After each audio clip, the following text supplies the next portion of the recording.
Hello everyone, this is Hobby Nerd Studios, and in this video, you will learn how to play our newest game, Age of Angra. Age of Angra is a mythical tag team fighting card game for 2 players in which synergistic duos of incredible creatures, known as Asura, fight spectacularly on behalf of their highly magical human shepherds.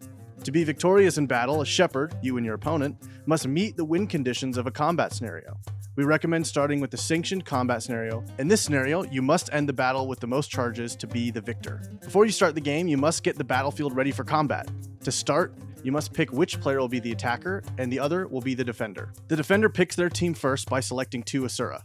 Each Asura comes with 6 skill cards that are color-coded to match the Asura. The defender will pick 4 skills for each Asura and put the remaining cards to the side. Now the defender will select a shepherd class. Your shepherd class contains powerful spells that you can cast using your precious charges. Place a number of charges on your shepherd card equal to the number listed on the class card. In the sanctioned combat scenario, these same charges are used to determine who wins and who loses, so spend them wisely. The defender will also select an amount of battlefield state cards according to the combat scenario card in the top left. Again, for your first game, pick any that look interesting. Shuffle those and place them face down in the area labeled Battlefield on the board. Now the attacker will pick their Asura, skills, and Shepherd class the same way the defender did. Make sure that both players place all of their Asura skills, and Shepherd class onto the board. Each player will grab 2 life decks. These represent your Asura's current health. Each deck is up to 35 cards and should be in order. Place the life decks in their position on the board, ensuring the largest number is on the top. Refer to the health listed on your Asura and remove cards from the top of the deck until they match the number on the Asura card. You can also use our free mobile app for iOS and Android to track the health of your Asura. If you would like, you can choose a talisman for each of your Asura. For your first game, we recommend not using talismans until you're comfortable with the flow of the game. Starting with the defender, each player will select one of their Asura to be the forward Asura by sliding them forward to the middle of the board. In Age of Angra, the attacker is always the alpha in the first turn, so they must take the alpha token and place it on their side of the board. The other player will be the omega. Now that we have set up the battlefield, it's time to test your mettle. To start a new turn, draw a battlefield card from the pile that the defender chose and play it face up in the battlefield discard pile. These battlefield cards change the landscape and conditions for the battle this turn. The effect on the card will immediately activate and remain in effect until the next battlefield card is drawn. After resolving any battlefield effects that need to be resolved, each player may choose to swap their forward and rear Asura. If both players wish to make a positioning change, the alpha decides who does this first. Your forward Asura will be leading the attack against the opponent, which also means they will be taking the most damage. Your rear Asura will be safer, but will be limited to what they can do to help in the upcoming fight. In the turns following the first, you will now determine who the alpha is and the omega. Because this is the first turn, we have already established that the attacker will be the alpha and the defender will be the omega. We will cover how to determine who is the alpha for the following turns later in the video. Now that you have determined the alpha, it's time to fight!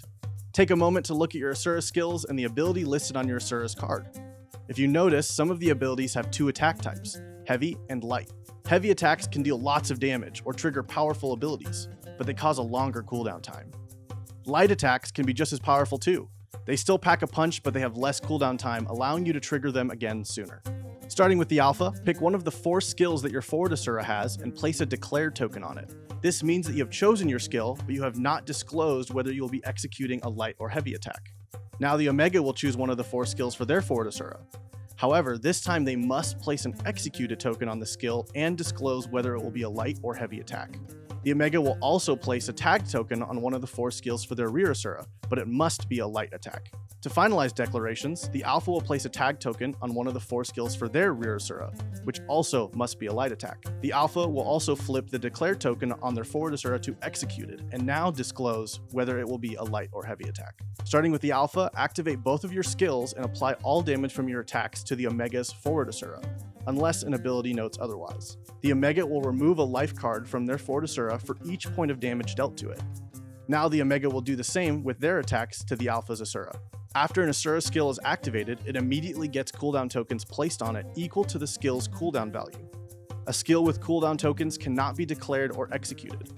This forces you to think about when the right time is to activate a skill. Once all damage has been applied, resolve any effects that occurred during combat resolution. The alpha chooses the order in which these effects resolve. Also, make sure to place any status tokens on your opponent that may have triggered during an attack.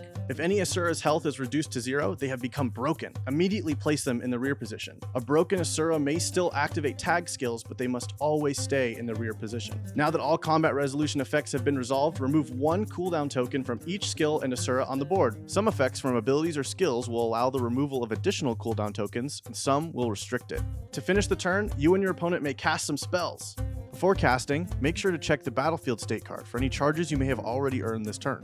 Each player may use and extend any amount of charges to cast any amount of Shepherd spells on their Shepherd class, starting with whomever the alpha chooses. You can cast a spell multiple times if you wish. Just remember, in this scenario, these charges are also the same charges you need to win the game by having more than your opponent.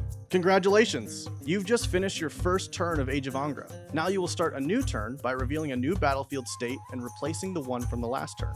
Starting on the second turn, after both players choose whether or not to make positioning changes, you will need to determine who the alpha will be for this turn. To do this, you will need to find out which player has the highest speed. Find the speed characteristic on your forward Asura, and then find the same symbol on the skill they executed last round. This might be a positive or negative number. Combine the number on your Asura card and the number on the skill, and that is your speed.